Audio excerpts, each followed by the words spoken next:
Now, many presidents of both parties have engaged in controversial actions, and yet none of them have been indicted. Let me ask you, General Mukasey, if a private citizen were to erect an internment camp and to forcibly kidnap American citizens, to single them out because of race, and to imprison them based on their race, would that private citizen be subject to criminal prosecution? In this powerful Senate moment, Senator Ted Cruz dismantles the argument that presidential immunity is unprecedented. Using real historical examples from FDR to Truman to Obama, Cruz challenges the narrative surrounding the indictments of former President Donald Trump and raises serious questions about political prosecutions and constitutional limits. This clip dives into the difference between official acts and personal acts, the role of the Department of Justice, and why America must avoid becoming a nation where political opponents are targeted through the legal system. Let's slide in. If you find this political breakdown interesting, please give me a thumbs up and as well like and subscribe for more. Senator Cruz. Thank you, Mr. Chairman. The nub of the Democrats' argument today is that the concept of presidential immunity is somehow unprecedented, is somehow remarkable. That claim is utterly ahistorical and disconnected from the entire constitutional history of the Republic. General Mukasey, before 2023, how many times has the President of the United States been indicted? None. Before 2023, how many times has a former President of the United States been indicted? None. In the last 2 years, how many times has President Donald J. Trump been indicted? 4 times, I believe.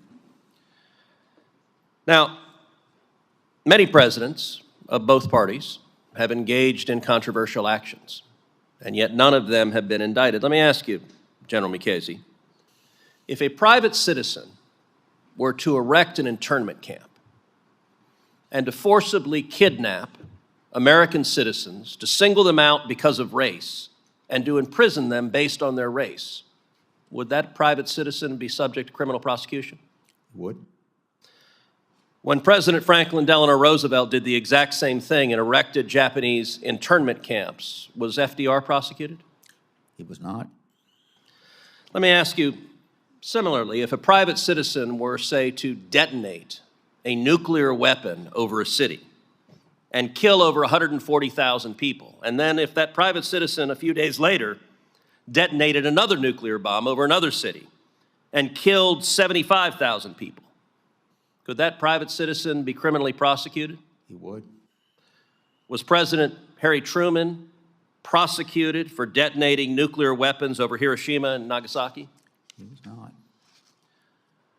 All right, how about this? If a private citizen launched a weaponized drone and killed a United States citizen, could that private citizen be criminally prosecuted?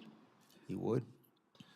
Was President Barack Obama criminally prosecuted when he killed United States citizens using drones without notice and without due process?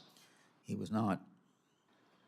Although, as far as due process is concerned, I believe the comment of my successor to that question was that Anwar al-Awlaki got, quote, all the process that was necessary. Well, although I suspect he might disagree with that assessment were he able to present his case. Right. All right. Let's contrast that with the rules that govern other federal officials. You were a judge for 19 years. As a federal judge, did you have immunity from your official acts? For my official act, yes.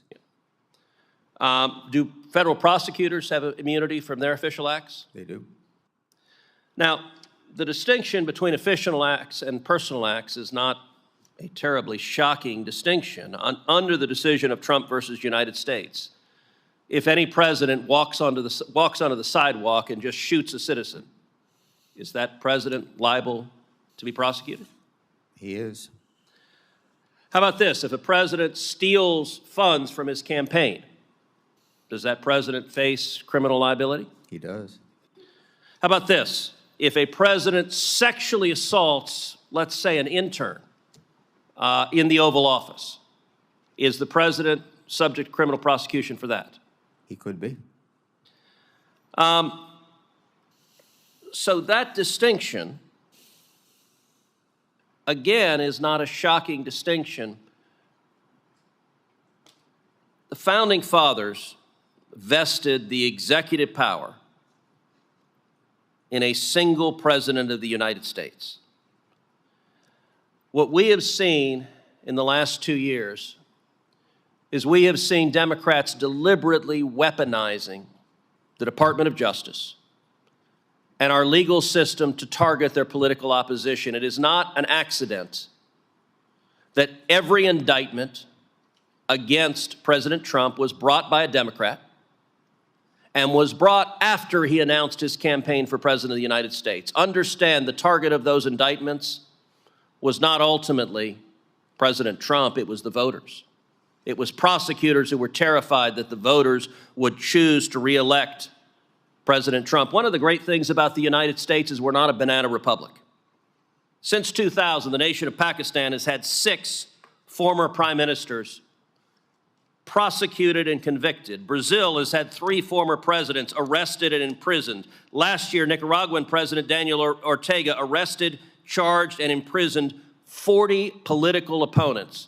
General Mukasey, you are Attorney General of the United States. Is it the proper role of the Department of Justice to prosecute and target the political opponents of whoever happens to be President of the United States? It is most assuredly not. Thank you. Senator Bowman.